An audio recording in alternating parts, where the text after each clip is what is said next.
ఓం శుక్లాంబరధరం విష్ణుం శశివర్ణం చతుర్భుజం ప్రసన్నవదనం ధ్యాయేత్ సర్వవిఘ్నోపశాంతయే.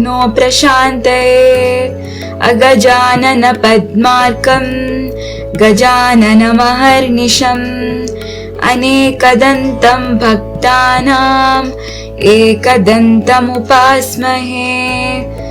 ఏకదంతముపాస్మహే. ఏకదంతముపాస్మహే.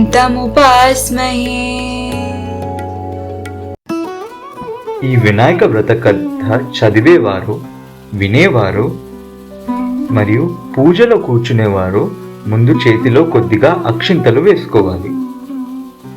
కథ పూర్తయిన తరువాత వాటిని తమ శిరస్సుపై ఉంచుకోవాలి.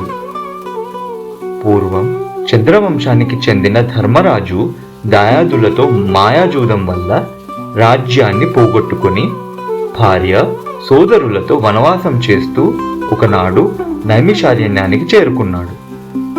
అక్కడ శౌనకాది ఋషులకు అనేక పురాణ రహస్యాలను బోధిస్తున్న సూత మహామునిని దర్శించి తనకు తిరిగి రాజ్యం పొందే మార్గం, వ్రతం ఏదైనా ఉంటే చెప్పమని ధర్మరాజు వేడుకున్నాడు. అంతటా ఆ సూత మహర్షి సకల శుభాలనొసగే వినాయక చవితి వ్రతం గురించి వివరించారు. విఘ్నేశ్వరోత్పత్తి, చంద్రదర్శన దోష కారణం, శాపమోక్షం వీటి గురించి ఆ మహాముని ఇలా చెప్పసాగింది. గజాసురుడనే రాక్షసుడు తన తపస్సుచే పరమేశ్వరుణ్ణి మెప్పించి తనను ఎవరూ వధించజాలని శక్తిని ప్రసాదించమని కోరాడు. ఆపై శివుడు తన ఉదరమునందే నివసించాలని కోరడంతో అందుకు శివుడు అతడి కుక్షి యందు బందీ అయినాడు. దీంతో ఆ అసురుడు అజేయుడైనాడు. తన భర్తకు కలిగిన ఈ స్థితిని చూసి పార్వతీదేవి చాలా దుఃఖించింది. దీంతో జగన్మాత వైకుంఠానికి వెళ్లి విష్ణువును తన భర్తను విడిపించు మార్గం చూపమని కోరింది. విష్ణువు గంగిరెద్దుల వేషం ధరించి నందీశ్వరుని గంగిరెద్దుగా వెంట తీసుకుని వెళ్ళినాడు. గంగిరెద్దును ఆడించి గజాసురుణ్ణి మెప్పించాడు. ఆ ఆనందంలో ఏమి కావాలో కోరుకో అని గజాసురుడు అడగగా, అదే సమయం కోసం ఎదురు చూస్తున్న శ్రీమన్నారాయణుడు మీ ఉదరమునందున్న శివుణ్ణి తమ వశం చేయమని అడిగినాడు. తనకు అంత్యకాలం దాపురించినదని గ్రహించిన రాక్షసుడు ఆడిన మాట తప్పకుండా కుక్షి అందున్న శివుని ఉద్దేశించి, ప్రభూ, శ్రీహరి ప్రభావంతో నా జీవితం ముగియుచున్నది. ప్రాణం విడిచిన తరువాత నా శిరస్సు త్రిలోక పూజితమగునట్లు, నా చర్మమును నిరంతరము నీవు ధరించినట్లు అనుగ్రహించండి అని ప్రార్థించి తన శరీరమును నందీశ్వరునికి వశము చేశాడు. నందీశ్వరుడు ఉదరమును చీల్చి శివునికి విముక్తి కలిగించాడు. శివుడు గజాసురుని శిరస్సు, చర్మం తీసుకొని కైలాసమునకు ఎగినాడు. తన భక్తుడైన గజాసురుని కోరిక మేరకు అతడి ఉదరంలో ఉన్న పరమేశ్వరుని శ్రీ మహావిష్ణువు విముక్తి కల్పించడంతో భర్త రాకకు పార్వతి కైలాసంలో ఎదురు చూస్తుంది. శివుడు కోసం ఎదురు చూస్తూ స్నానానికి సిద్ధమైంది. స్నానానికి వెళుతూ దేహానికి నులుగు పిండిని అద్దుకుంది. పరధ్యానంలో ఆ పిండితోనే ఓ ప్రతిమను తయారు చేసింది. చూడముచ్చటైన ఆ బాలుడికి తండ్రి ఉపదేశించిన మంత్రం సాయంతో పార్వతీదేవి ప్రాణ ప్రతిష్ఠ చేసింది. దివ్య సుందరమైన ఆ బాలుని వాకిట కాపలా ఉంచి తాను స్నానానికి వెళ్ళింది. అంతలో అక్కడికి వచ్చిన శివుడిని ఆ బాలుడు అడ్డుకున్నాడు. ఆగ్రహావేశాలకు లోనైన రుద్రుడు ఆ బాలుడి శిరస్సును తన త్రిశూలంతో ఖండించాడు. ఆ శబ్దానికి బయటకు వచ్చిన పార్వతీదేవి జరిగిన ఘోరం చూసి కన్నీళ్లు పెట్టుకుంది. దీంతో శివుడు గజముఖుడి శిరస్సును తెప్పించి ఆ బాలుడికి అతికించి ప్రాణం పోసి తనకి గజాననుడు అనే నామకరణం చేశాడు. సర్వ విఘ్నాలకు ఒక అధిపతిని నియమించమని దేవతలు, మునులు, మానవులు పరమశివుని కోరుతారు. ఈ విషయంలో గణపతి కుమారస్వామి ఎవరిని నియమించాలని ఆలోచన పరమేశ్వరుని వస్తుంది. ముల్లోకాలలోని పవిత్ర నదులన్నింటిలో స్నానం చేసి ఎవరు ముందుగా తన వద్దకు వస్తారో వారికే ఆధిపత్యం లభిస్తుందని చెబుతాడు. దీంతో కుమారస్వామి తన నెమలి వాహనంపై రివ్వున ఎగిరిపోగా వినాయకుడు మాత్రం తన ఎలుక వాహనంతో ముందుకి కదల్లేదు. దీంతో నారాయణ మంత్రం జపిస్తూ తల్లిదండ్రుల చుట్టూ ప్రదక్షిణ చేస్తాడు. ఆ మంత్ర ప్రభావంతో ప్రతి తీర్థంలోనూ కుమారస్వామి కంటే ముందు వినాయకుడే ప్రత్యక్షమవుతాడు. ఆ విధంగా 3 కోట్ల నదుల్లో వినాయకుడే ముందుగా స్నానం ఆచరించడం చూసిన కుమారస్వామి కైలాసానికి వెళ్ళి మహిమాన్వితుడైన అన్నగారికే ఆధిపత్యం ఇవ్వమని తండ్రిని కోరుతాడు. ఆ విధంగా వినాయకుడు విఘ్నాలకి అధిపతి అవుతాడు. గణేశుడి శక్తి సామర్థ్యాలను పరిశీలించి భాద్రపద శుద్ధ చవితి నాడు గణాధిపత్యం కట్టబెట్టాడు. ఆ రోజున తనకు భక్తితో సమర్పించిన ఉండ్రాళ్ళు, కుడుములు, పిండి వంటలు, పండ్లను సృష్టిగా తిన్న వినాయకుడు నడవడానికి ఇబ్బంది పడుతూ కైలాసం చేరుకున్నాడు. శివుని శిరస్సుపై ఉన్న చంద్రుడు గణనాథుని అవస్థలు చూసి హక్కున నవ్వాడు. రాజదృష్టి సోకితే రాళ్ళు కూడా నుజ్జవుతాయి అన్నట్లు విఘ్ననాథుని ఉదరం పగిలి అందులోని ఉండ్రాళ్ళు, కుడుములు బయటకు వచ్చి అతను అచేతనుడైనాడు. దీంతో ఆగ్రహించిన పార్వతీదేవి, పాపాత్ముడా, నీ దృష్టి సోకి నా కుమారుడు అచేతనంగా పడి ఉన్నాడు, కాబట్టి నిన్ను చూసిన వారు పాపాత్ములై నీలాపనిందులు పొందుగాక అని శపించింది. పార్వతీదేవి చంద్రుని శపించిన సమయంలో సప్త ఋషులు భార్యలతో కలిసి యజ్ఞం చేస్తూ అగ్నిదేవునికి ప్రదక్షిణం చేస్తున్నారు. అగ్నిదేవుడికి ఋషిపత్నుల మీద మోహం కలిగింది. కోరిక తీరక శపిస్తారేమో అనే భయంతో అగ్ని క్షీణింపసాగాడు. భర్త కోరిక తెలుసుకున్న స్వాహాదేవి ఋషిపత్నుల రూపంలో అగ్నిదేవుని చేరింది. అగ్నిదేవునితో ఉన్నది తమ భార్యలేమోనని భ్రమపడిన సప్త ఋషులు వారిని విడిచిపెట్టారు.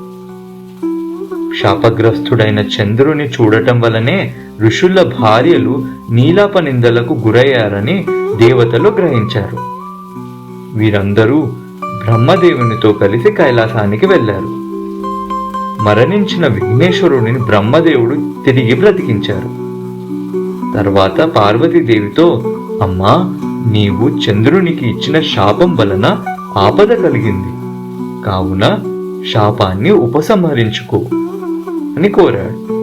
అప్పుడు పార్వతీదేవి, ఏ రోజున చంద్రుడు విఘ్నేశ్వరుడిని చూసి నవ్వాడో ఆ రోజు చంద్రుడిని చూడకూడదు అని శాపాన్ని సవరించింది. ఆ రోజు నుంచి అందరూ భాద్రపద శుద్ధ చవితి నాడు చంద్రుడిని చూడకుండా జాగ్రత్తగా ఉండి సుఖంగా ఉన్నారు. ఇలా కొంతకాలం గడిచింది. ద్వాపరయుగంలో ద్వారకలో నివాసం ఉన్న శ్రీకృష్ణుడిని నారద మహర్షి కలిశారు. కాసేపు పిచ్చాపాటి మాట్లాడాక, స్వామి, ఈరోజు వినాయక చవితి, పార్వతీదేవి శాపం కారణంగా చంద్రుని చూడకూడదు, ఇక నేను వెళతాను అని కృష్ణునికి చెప్పి నారదుడు వెళ్ళిపోయాడు. ఆ రోజు రాత్రి ఎవ్వరూ చంద్రుణ్ణి చూడకూడదని పట్టణంలో శ్రీకృష్ణుడు చాటింపు వేయించాడు. శ్రీకృష్ణుడికి పాలంటే చాలా ఇష్టం. ఆ రోజు రాత్రి శ్రీకృష్ణుడు ఆవు పాలను తాగుతుండగా పాత్రలోని పాలలో చవితి చంద్రుడి ప్రతిబింబాన్ని చూశాడు. దీంతో తనకెలాంటి అపనింద కలుగుతుందో అని చింతించాడు. కొన్ని రోజులు గడిచాయి. సత్రాజిత్తు సూర్యుని వరంతో శమంతకమణిని సంపాదించాడు. రోజుకు 10 బారువుల బంగారాన్ని ఇచ్చే ఆ మణిని తీసుకొని ద్వారకకు వెళ్ళాడు. శ్రీకృష్ణుడు సత్రాజిత్తుకు అతిథి మర్యాదలు చేసి ఆ మణిని తనకివ్వమని కోరాడు. అందుకు సత్రాజిత్తు ఒప్పుకోలేదు. తర్వాత ఒకరోజు సత్రాజిత్తు తమ్ముడు ప్రసేనుడు శమంతకమణిని తన మెడలో వేసుకుని అడవికి వేటకు వెళ్ళాడు. అడవిలో ఒక సింహం ఆ మణిని చూసి మాంసం ముక్క అనుకుని ప్రసేనుణ్ణి చంపింది. మణిని నోట కరుచుకొని పోతున్న సింహాన్ని జాంబవంతుడు చూసి చంపాడు. శమంతకమణిని కొండ గుహలో ఉన్న తన కూతురు జాంబవతికి ఆట వస్తువుగా ఇచ్చాడు. మరుసటి రోజు సత్రాజిత్తు తమ్ముడి మరణ వార్త విన్నాడు. శ్రీకృష్ణుడే తన తమ్ముడిని చంపి శమంతకమణిని అపసంహరించాడని నిందించాడు. శ్రీకృష్ణుడు అది విన్నాడు. భాద్రపద శుద్ధ చవితి రోజు చంద్రబింబాన్ని చూసిన దోషం వల్లే తన మీద ఇంత పెద్ద నింద పడిందని గ్రహించాడు. శమంతకమణిని వెతుకుతూ అడవికి వెళ్ళాడు. ఒకచోట ప్రసేనుడి శవం కనిపించింది. అక్కడ నుంచి సింహం అడుగులు కనిపించాయి. వెతుకుతూ వెళ్ళి ఒక పర్వత గుహలోకి ప్రవేశించాడు. అందులో ఉన్న ఉయ్యాలకు కట్టిన మణిని చూసి దానిని తీసుకొని బయటికి రాసాగాడు. వెంటనే జాంబవతి పెద్దగా ఏడవసాగింది. కూతురి ఏడుపు విని జాంబవంతుడు కోపంతో శ్రీకృష్ణుడిపై యుద్ధానికి తలపడ్డాడు. వారిద్దరి మధ్య 28 రోజుల పాటు భీకర యుద్ధం జరిగింది. జాంబవంతుని శక్తి తగ్గిపోయింది. తనతో యుద్ధం చేస్తున్నవాడు శ్రీరామచంద్రుడని తెలుసుకున్నాడు. త్రేతాయుగంలో జాంబవంతుడు శ్రీరాముడితో యుద్ధం చేయాలని కోరుకున్నాడు. ఆ కోరికను ఇప్పుడు శ్రీకృష్ణుని రూపంలో వచ్చి తీర్చాడని గ్రహించాడు. శ్రీకృష్ణుడికి నమస్కరించి శమంతకమణితో పాటు తమ కుమార్తె జాంబవతిని కూడా ఆయనకు సమర్పించాడు. శ్రీకృష్ణుడు శమంతకమణిని తెచ్చి సత్రాజిత్తుకు ఇచ్చినాడు. నిజం తెలుసుకున్న సత్రాజిత్తు తనని క్షమించమని శ్రీకృష్ణుని వేడుకున్నాడు. తన కుమార్తె సత్యభామను ఇచ్చి వివాహం జరిపించాడు. శమంతకమణిని కూడా శ్రీకృష్ణుడికి సమర్పించాడు. ఆ సమయంలో అక్కడికి వచ్చిన మునులు శ్రీకృష్ణునితో, మీరు సమర్థులు కనుక మీపై పడిన నిందను పోగొట్టుకోగలిగినాను. మా వంటి వారికి ఏది గతి అని ప్రశ్నించారు.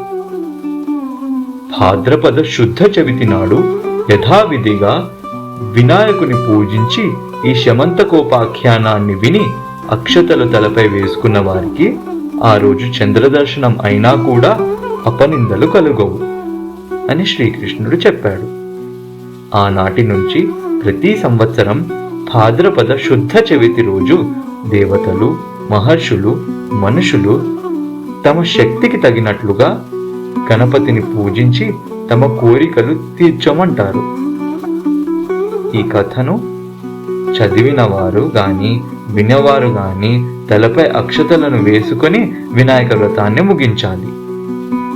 చివరగా వినాయకుని ఎదుట వీలైనన్ని గుంజీలు తీసి సాష్టాంగ నమస్కారాలు చేయాలి. కథ పూర్తయిన తర్వాత స్వామికి మంగళారతులు ఇవ్వాలి. అనంతరం ఉద్వాసన మంత్రం చెప్పుకోవాలి. ఈ కథ విన్నందుకు మీ కోరికలన్నీ తీరాలని మనస్ఫూర్తిగా కోరుకుంటున్నాను. ఓం శ్రీ మహాగణాధిపతయే నమః.